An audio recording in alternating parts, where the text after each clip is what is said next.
que hubo de comparación de fracciones, específicamente en el momento en que tú explicaste el nuevo contenido. Los niños no sabían comparar fracciones, venían con algunas cosas de la clase pasada solamente de noción de fracciones, pero no sabían evidenciar bien cuál era mayor que otra. Fue un momento muy claro, porque en tu ruta de la clase además estaba especificado el momento en que tú vas a explicar.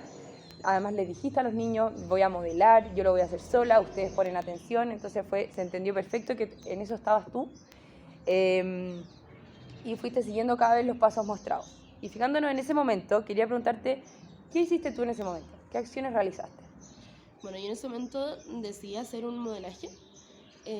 Al final como visualizar mi pensamiento del cómo yo iba siguiendo los pasos para poder comparar las fracciones. Y también les pedí un poco esa atención a cómo yo lo iba haciendo, cómo yo resolvía el problema. Perfecto, justo eso te iba a preguntar, como, ¿qué hacían los estudiantes? Bueno, yo creo que varios de ellos estaban prestando atención, siguiendo ese foco que les había dicho, era como identificar los pasos, pero obviamente habían algunos que no estaban tan atentos como me hubiera gustado. Ya, perfecto. ¿Y por qué decidiste hacerlo de esta manera al momento de explicar el nuevo contenido? Bueno, decidí hacer un modelaje, ¿verdad? He creído que es como una herramienta muy poderosa en la que los niños son capaces de saber y como entender el estándar que se espera que ellos hagan después solos, como en la práctica independiente. Al final, al ver cómo lo hace la profesora, cómo piensa, qué preguntas se hace, más adelante se le va a hacer más fácil cómo hacerlo. Perfecto, o sea, para que sean capaces de ver cómo lo hago y después lo puedo hacer yo solo y así un proceso más natural. ¿Qué efectos crees que tuvo el modelaje del primer problema en los estudiantes? Bueno, yo creo que fueron capaces al final de identificar esos pasos y también ayudarme después cuando hicimos la práctica guiada o la práctica independiente se les dio un poco más fácil porque ya iban siguiendo esos pasos que habían logrado identificar en el modelaje. Perfecto, perfecto. Bueno, y felicitarte porque en verdad fue un momento ordenado en que estaba claro que ellos tenían que poner atención, tú estabas modelando, así que buenísimo. Los niños tenían el recurso de apoyarse en la televisión, apoyarse en lo que tú ibas escribiendo, en cómo verbalizabas, así que de verdad todos tenían la opción de estar poniendo atención y identificar cómo se comparaban las fracciones. También partiste el momento recordando un poco los signos mayor y menor, así que felicitaciones. Gracias. Y si analizamos más ese momento en sí, ¿qué querías lograr cuando a cada uno le preguntas individualmente como cuál es el paso que sigue? Porque tú haces en un momento muchas preguntas dirigidas, incluso captando la atención de algunos que no están poniendo tanta atención. ¿Qué querías lograr con esas preguntas? Bueno, yo creo que en ese momento un poco verificar que habían entendido o que me sepan explicar lo que iban a hacer, como la secuencia de pasos que iban a lograr después, ¿sí? Entonces le preguntando qué hacemos primero, qué hacemos después, y la idea es que ellos vayan como recordando qué pasos seguimos. Perfecto. Entonces, pensando en que quería saber si ellos entendieron, ¿cómo eran las preguntas que tú hacías? Bueno, yo creo que eran preguntas bastante simples, con una respuesta como directa al final de cuál es el paso que sigue o cuál es el primer paso que nosotros realizamos y esperaba esa respuesta de primero representar el entero, después dividir el entero en tantas partes como nos diga el denominador y así, como preguntas bastante simples, diría yo. Ya, perfecto.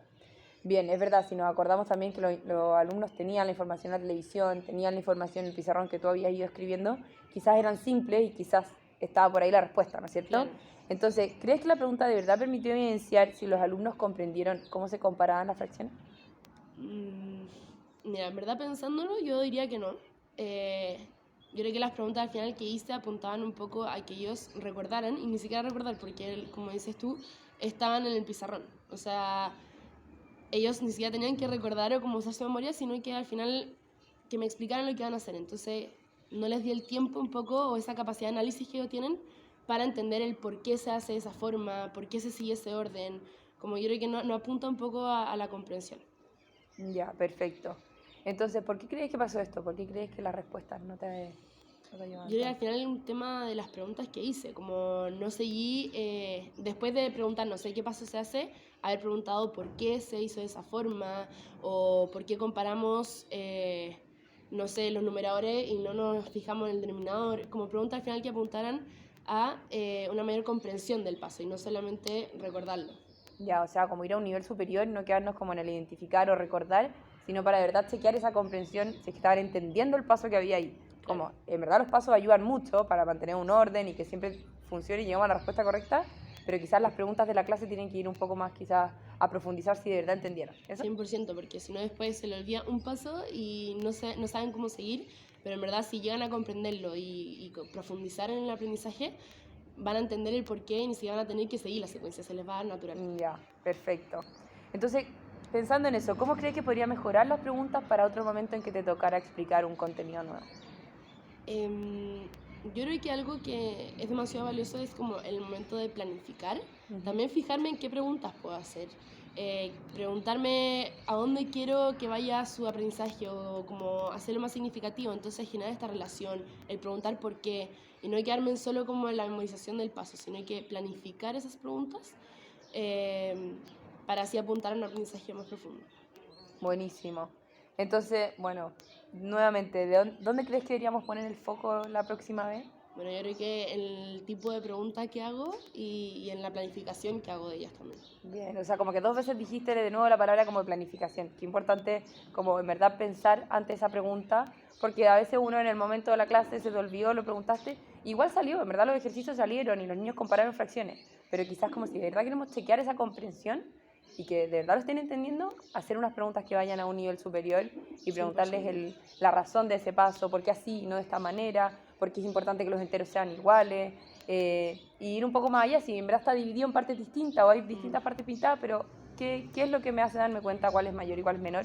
Porque claro, los signos estuvieron bien puestos, pero quizás con preguntas un poco más profundas te hubierais dado cuenta bien si es que estaban entendiendo. Sí. Ya, buenísimo. Así que próxima clase de explicación del contenido con todo. Muchas gracias. Sí, sí. Oye, a ver.